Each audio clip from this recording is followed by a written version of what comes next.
durante a caracterização, né, aquela síntese inicial, né, sobre quem é Júlia Rocha, né, a gente falou sobre tu ser militante do Partido Comunista. Uhum. Então, em que momento que isso entra na tua vida, ou em que momento que tu decide, né, dar esse passo a mais, né, até um salto não necessariamente lógico e não necessariamente, pelo contrário, muito complicado, né, muito difícil de se organizar enquanto militante, né? Cauê, eu tenho revisto a minha classificação de coisas como difíceis ou fáceis. Certo. Minha vida é muito fácil. Difícil é apanhar de torturador. Difícil é levar choque elétrico. Caramba. Difícil é levar bala de borracha da polícia. Difícil é ver seu filho morto, porque é preto, pobre, favelado. Então, eu não faço nada difícil. Na minha vida não tem nada difícil. Militar para mim é uma obrigação, é assim, eu olho no espelho e falo assim, você tem vergonha na cara? Então vai lá e faz o que você precisa fazer. E, cara, eu sinceramente, eu não sei dizer quando foi assim o ponto que eu falei, eu vou me organizar no Partido Comunista Brasileiro. Eu sei que isso é um processo. Eu vejo hoje, eu tinha hábito de publicar textos a respeito dos meus atendimentos nas redes sociais, e esses textos viralizavam muito, tinha 40 mil leituras, já teve texto que teve 240 mil leituras, assim, acessos. Muita coisa. E eu fiz um livro com esses textos, né? Que o Pacientes que Curam deve estar por aqui, em algum lugar, não sei onde está me olhando nessa gravação. E eu fiz esse livro, e recentemente eu dei uma folheada no livro, e eu disse, cara, eu era muito comunista aqui, né? Que comunistona da porra. Sensacional. E isso foi em 2014, 2015, quando alguns daqueles relatos foram produzidos. Só que eu não tinha consciência. Eu não tinha consciência política, eu não tinha consciência de classe, eu não tinha noção do que era a estrutura que perpetuava aquele sofrimento dos meus pacientes. E isso foi sendo trazido para mim muito a conta gotas, né? Eu fui entendendo muito devagar que não existia saída possível, não existia remendo possível dentro desse sistema. E eu acho que o processo da pandemia foi um processo catalisador dessa radicalização, e acredito que para muitos dos que estão nos ouvindo também isso faça sentido. E eu comecei a consumir muito conteúdo na internet de camaradas, que hoje são meus camaradas, né? Ah Que lá. antes era só, olha o Jones Manuel, olha quem? A Rita, quem mais? Chavoso, Sabrina. E aí aquilo fazia muito sentido para mim. Eu falava, rapaz, era isso aqui que eu estava procurando. E, e o Jones, assim, destacadamente, né? Eu comecei a ler as coisas que ele. Então ele deixava assim, eu tô deixando uma indicação de leitura aqui na Sim. descrição desse vídeo, e eu comecei a ler, e eu falava, meu Deus, como ninguém falou isso? Eu tenho 30 e, sei lá, 36 anos na época. Como ninguém nunca falou isso para mim? Como que eu cheguei até aqui sem ter tido contato com esse tipo de conhecimento? E aí as coisas foram acontecendo. Eu chamei o Jones no direct do Instagram e a gente começou a trocar ideia, tal, tal, tal. E aí um certo dia eu falei, Jones, eu quero me organizar no partido. E aí ele me passou o contato de um camarada que fez o meu recrutamento aqui em BH, que é o Diego Miranda. Grande. Grande Diego. Do Outro Rebolou grande Show também. camarada, né?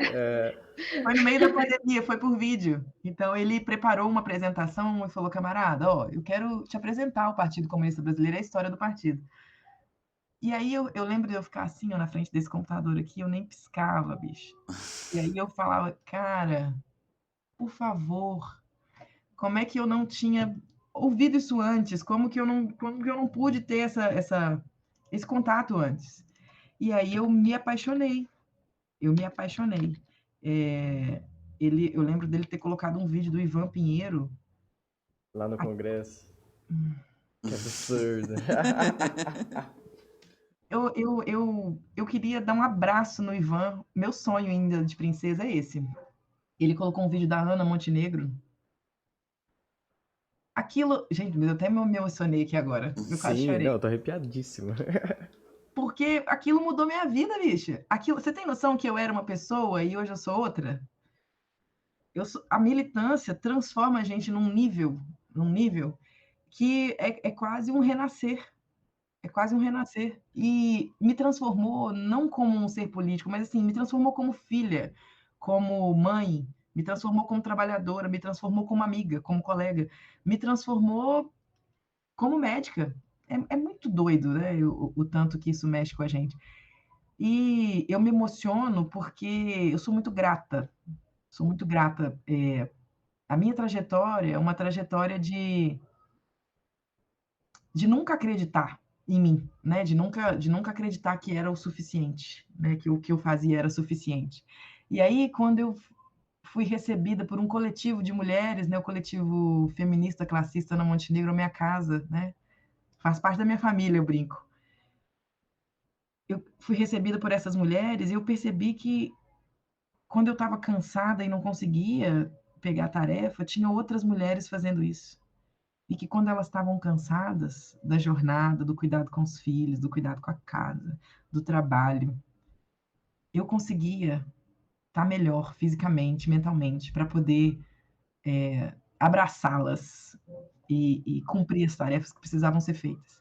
E aí eu entendi o que, que era essa vivência coletiva que a gente tanto fala. Da gente ser maior do que a gente mesmo, quando a gente Verdade. está organizado coletivamente. E isso foi se repetindo.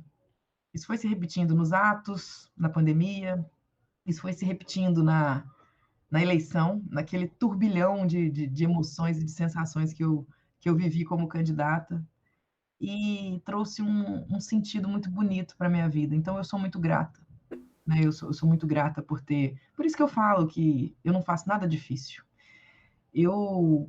A minha formação dentro do partido é uma formação muito inicial, muito incipiente. Eu tenho plena consciência do monumental volume de coisas que eu tenho para aprender. E até me coloco sempre muito reflexiva sobre isso, porque, de certo modo, ser cantora, ter visibilidade na internet, me coloca, às vezes, mais exposta do que eu sou capaz de estar, sabe? Me Entendo. coloca em espaços que eu falo, gente, eu não devia estar aqui. Eu vou ficar calada para não falar muita merda. Mas, ao mesmo tempo, me impulsiona para a necessidade de me formar mesmo, sabe? Assim, me traz a noção dessa urgência, do quanto eu preciso ler, do quanto eu preciso ouvir, do quanto eu preciso aprender, do quanto eu preciso escutar as minhas camaradas, os meus camaradas, para conseguir dar conta dessa tarefa que é, né, ter essa pequena visibilidade e, ao mesmo tempo, levar uma história junto comigo, né? Que, por mais que não seja, é sim uma tarefa coletiva e eu sei das minhas limitações, mas não deixa de ser alguém que fala sendo militante, organizada num partido. Isso tem uma responsabilidade. Então, é um exercício de humildade, ao mesmo tempo que se exige muito. Enfim, é uma experiência que exige, sim, disciplina e força, mas de jeito nenhum eu posso classificá-la como difícil. Eu estava escutando ontem um vídeo, até compartilhei nos stories, de uma entrevista da Dilma, quando ela fala sobre a tortura. Eu falo, isso aqui é uma coisa difícil de se fazer, de se suportar. O resto que a gente faz, ataque de internet, treta de Twitter, isso aqui, gente, Ixi, pelo amor de Deus, isso não é nada. Isso Sim. não é nada. A gente, a gente tem que ter essa noção, né, de que outras pessoas vieram antes da gente, fizeram coisas absurdas, lutando pelo nosso futuro, lutando para que a gente pudesse hoje falar. E não dá para a gente achar que o nosso umbigo é o centro do universo, né? A gente tem que ter essa noção. Respeito muito, eu acho que a internet sim virou um ambiente muito violento, mas nem de longe o que a gente passa na internet é algo difícil de se suportar. Não, eu também eu vejo muito essa visão também, partilho muito dessa visão, camarada, de ver uma insuficiência no individual, de potencial transformador da sociedade, né? E se encontrar realmente no coletivo, né? Acho que faz muita diferença. Antes eu tinha uma outra noção do que era o coletivo, quando você passa a militar, como você falou, tá junto com os camaradas, com as camaradas, é outra coisa, sabe? Outro sentimento, te proporciona outra visão. É outra coisa, o coletivo, ele não é a soma dos talentos do indivíduo, de cada indivíduo. É muito maior, é Perfeito. muito maior. O coletivo, ele te dá a possibilidade de fazer coisas que você, mesmo junto com uma visão individualista, você não consegue fazer. É uma ideia, não é simplesmente um ajuntado de pessoas. É uma ideia. É uma ideia de que a vida vale porque ela é coletiva, porque ela é uma vida coletiva.